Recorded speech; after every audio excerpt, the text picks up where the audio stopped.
जय जय साईं राम। ओम साई राम। श्री साई सच्चरित्र अध्याय 18-19। साई कहते हैं, मेरे गुरु मुझसे कभी किसी वस्तु की आकांक्षा न रखते थे। उन्होंने कभी मेरी उपेक्षा न की, वन सदैव रक्षा करते रहे। यद्यपि मैं सदैव उनके चरणों के समीप ही रहता था, फिर भी कभी किन्हीं अन्य स्थानों पर यदि चला जाता तो भी मेरे प्रेम में कभी कमी न हुई। वे सदा मुझ पर कृपा दृष्टि रखते थे। जिस प्रकार कछुवी प्रेम दृष्टि से अपने बच्चों का पालन करती है, चाहे वे उसके समीप हों अथवा नदी के उस पार, सो है माँ। मेरे गुरु ने तो मुझे कोई मंत्र सिखलाया ही नहीं, तब मैं तुम्हारे कान में कैसे कोई मंत्र फूंकूं।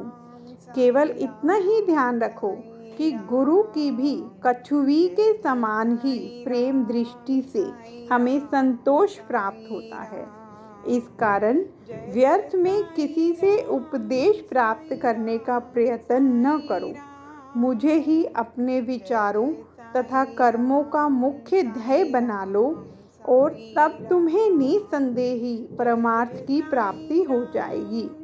मेरी ओर अनन्य भाव से देखो तो मैं भी तुम्हारी ओर वैसे ही देखूंगा।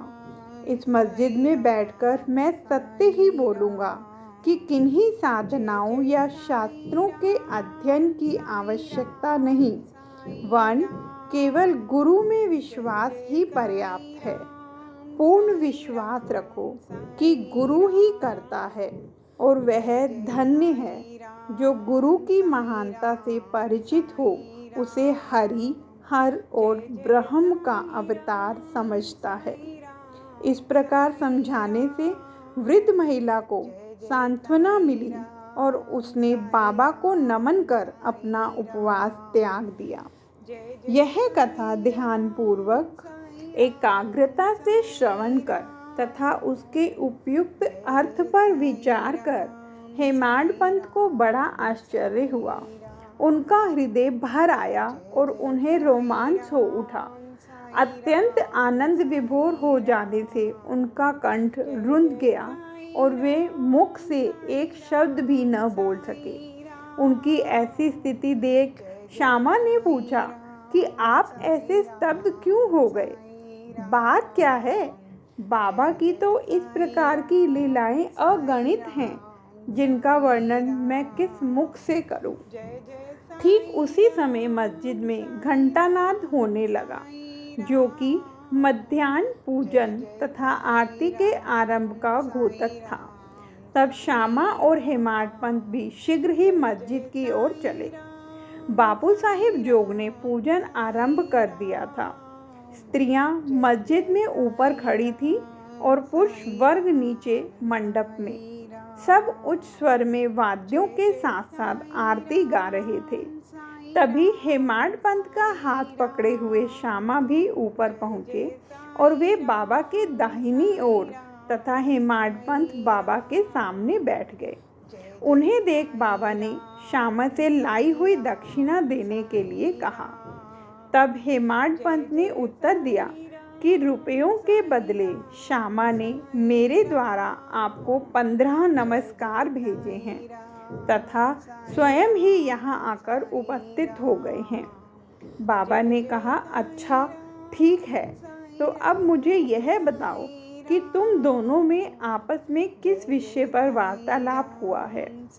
तब घंटे, ढोल और सामूहिक गान की ध्वनि की चिंता न करते हुए हेमाड पंत उत्कंठापूर्वक उन्हें वह वार्तालाप सुनाने लगे। बाबा भी सुनने को अति उत्सुक थे, इसलिए वे तकिया छोड़कर थोड़ा आगे झुक गए। हेमाड पंत ने कहा कि वार्ता अति सुखदायी थी। विशेषकर उस वृद्ध महिला की कथा तो ऐसी अद्भुत थी कि जिसे श्रवण कर मुझे तुरंत ही विचार आया कि आपकी लीलाएं अगाध हैं और इस कथा की ही ओट में आपने मुझ पर विशेष कृपा की है। तब बाबा ने कहा वह तो बहुत ही आश्चर्यपूर्ण है। अब मेरी तुम पर कृपा कैसे हुई, इसका पूर्ण विवरण सुनाओ। कुछ काल पूर्वक सुना वार्तालाप जो इनके हृदय पटल पर अंकित हो चुका था, वह सब उन्होंने बाबा को सुना दिया। बाबा सुनकर अति प्रसन्न हो कहने लगे कि क्या कथा से प्रभावित होकर उसका अर्थ भी तुम्हारी समझ में आया है? तब हेमाडपंत ने उत्तर दिया कि हाँ बाबा, आया तो है। उससे मेरे चित्त की चंचलता नष्ट हो गई है। अब यथार्थ में मैं वास्तविक शांति और सुख का अनुभव कर रहा हूँ तथा मुझे सत्य मार्ग का पता चल गया है। तब बाबा बोले, सुनो, मेरी पद्धति भी अद्वितीय है। यदि इस कथा का स्मरण रखोगे तो यह बहुत ही उपयोगी सिद्ध होगी। जय साईं राम।